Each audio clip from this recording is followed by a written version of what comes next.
ماں باپ کے نافرمان کی نہ دنیا ہے نہ آخرت۔ ایک صحابی ہے، یا رسول اللہ میرا باپ نا میری کمائی میں سے خرچ کرتا، مجھ سے پوچھتا ہی نہیں، اور شرعاً قانوناً اگر میری کمائی میرے باپ کی جو کمائی ہے یا زمین ہے جائیداد ہے اس سے الگ میں نے اپنی محنت سے کوئی کمائی کی ہے، وہ میری ذاتی چیز ہے، قانوناً میرے باپ کو بھی پوچھنا چاہیے کہ بیٹا یہ تمہاری چیز میں لے سکتا ہوں، یہ پیسہ میں استعمال کر سکتا ہوں، قانون یہ ہے۔ تو اس نے قانون کی بات کی کہ میرا باپ میرا مال اٹھا کے خرچ کر دیتا، مجھ سے پوچھتا ہی نہیں۔ آپ نے کہا اس کے باپ کو بلاؤ۔ اس کے باپ کو بلایا تو انہوں نے پوچھا کیوں بلا رہے ہیں؟ کہ تیرے بیٹے نے تیری شکایت کی۔ تو اس کو اتنا غم لگا کہ وہ کٹ کے مر گیا۔ اور عرب کی شاعری تو پھر پوری دنیا میں مشہور ہے، آج بھی مشہور ہے۔ تو اس نے دل ہی دل میں کوئی شعر کہے، درد بھرے دکھ بھرے، اور وہ انہی شعر کو اپنی زبان سے نہیں دل ہی دل میں کہتا کہتا دربار رسالت میں مسجد میں پہنچا تو جبریل پہلے آ چکے تھے۔ کہنے لگے یا رسول اللہ تعالیٰ فرما رہے ہیں کہ آپ اس سے کہیں کہ پہلے وہ شعر سنا جو تیری زبان سے تو ادا نہیں ہوئے، تو تیرے رب نے عرشوں پہ سن لیے ہیں۔ آپ نے فرمایا بھائی تمہارا کیس سنوں گا، پہلے وہ شعر سنا جو تیری زبان سے نہیں ادا ہوئے۔ اللہ نے سنے۔ کہنے لگا یا رسول اللہ میں گواہی دیتا ہوں آپ سچے رسول ہیں، آپ کا رب بڑا طاقتور رب ہے، آپ کے رب کی قسم زبان سے ایک لفظ نہیں نکلا، دکھ بھری فریاد تھی جو دل کی دنیا میں اٹھی اور وہیں گم ہو گئی، سینے سے اٹھی اور سینے میں ہی دفن ہو گئی، پر آپ کے رب نے عرشوں پہ سن لیا۔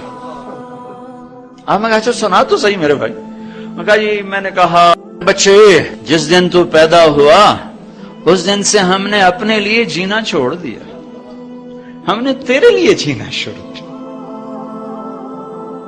گرمی سے لڑے، سردی سے لڑے، موسموں سے لڑے، حالات کے آہنی پنجوں سے رزق نکالا، جبڑوں سے رزق نکالا، جوانی کو قربان کیا، صحت کو قربان کیا، اپنے جذبات کو سلا دیا، تیرے چہرے کی ایک مسکراہٹ دیکھنے کے لیے ساری ساری رات کام کیا، سارا سارا دن کام کیا، کبھی دھوپ میں کبھی سردی میں، کبھی گرمی سے لڑا کبھی سردی سے لڑا، کبھی موسم سے لڑا کبھی بھوک سے لڑا، تجھے کھلایا خود بھوکا رہا، تجھے پلایا خود پیاسا رہا، تجھے چھاؤں میں لٹایا خود دھوپ میں بیٹھا، تجھے سکھ پہنچایا خود دکھ جھیلا۔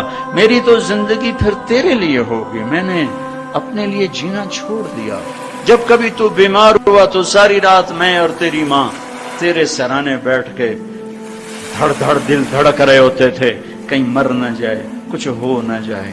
ہسپتال پہنچیں، ڈاکٹر کو بلاؤ، ٹیکسی بلاؤ، گاڑی بلاؤ، رکشہ بلاؤ، جلدی سے ہسپتال پہنچاؤ۔ اسی خوفناک خیالات میں ہم روتے تھے، پگھلتے تھے، ٹوٹتے تھے، بکھرتے گئے چلے گئے خشک پتے کی طرح، اور تیرے چہرے کی ایک مسکراہٹ کے لیے ساری مسکراہٹیں بھول گئے، تجھے صحت مند دیکھنے کے لیے اپنی صحت کے سودے کر دیے۔ اور اس طرح ایک دن نہیں گزرا، یہ شب و روز گزرے، دن اور رات گزرے، لیل و نہار گزرے، بہار و خزاں گزری، رت بدلی، موسم بدلے، بادل اندھیری، بارش آئے اور گئے، یہاں تک کہ تو پروان چڑھتا گیا، میں ڈھلتا گیا، تجھ میں جوانی میں رنگ بھرا اور بڑھاپے نے میرے سارے رنگ نوچ لیے۔ تو سیدھا کھڑا ہوا تنے کی طرح، میری کمر جھک گئی کمان کی طرح، اور میں آسرے کا محتاج ہوا، تو طاقتور ہو کے جوان ہوا۔ پھر مجھے خیال آیا کہ میں اس کی انگلی پکڑ کے چلا، گود بٹھا کے چلا، کندھے بٹھا کے چلا، ہاتھ بٹھا کے چلا، اس کے لیے در در کی ٹھوکریں کھائیں۔ آج جب میں بوڑھا ہوا ہوں تو اب یہ میری انگلی پکڑے گا، میرا ہاتھ پکڑے گا، میں اس کی لاٹھی بنا، یہ میری لاٹھی بنے گا۔ لیکن ایک دم میرے بیٹے تیری آنکھیں ماتھے پہ چڑھ گئیں، تیرے تیور بدل گئے، تو مجھے یوں دیکھنے لگا جیسے میں تیرا باپ نہیں، میں تیرا نوکر ہوں۔ تو میں نے اپنی زندگی کو جھٹلا دیا اور میں نے کہا میں خواب دیکھ رہا تھا کہ میں باپ ہوں۔ نہیں میں باپ نہیں، میں نوکر ہی ہوں۔ میں پڑوسی ہوں تو اچھا میرے دوست، اگر میں پڑوسی ہوں تو پڑوسی کو بھی تو لوگ پوچھ ہی لیتے ہیں، کبھی مجھے پوچھ ہی لیتا کہ بھائی کسی چیز کی ضرورت تو نہیں، کچھ چاہیے تو نہیں۔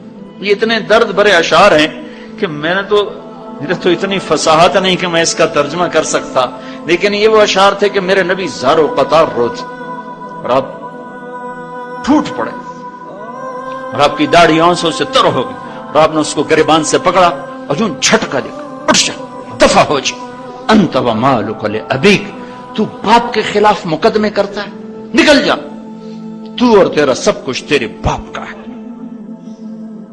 یہ صرف روزے شب قدر سے متعلق نہیں ہے کہ ماں باپ کا نام فرمان ہے تو اس کی شب قدر برباد ہو گئی، ماں باپ کا نام فرمان ہے تو سب کچھ برباد ہو گیا۔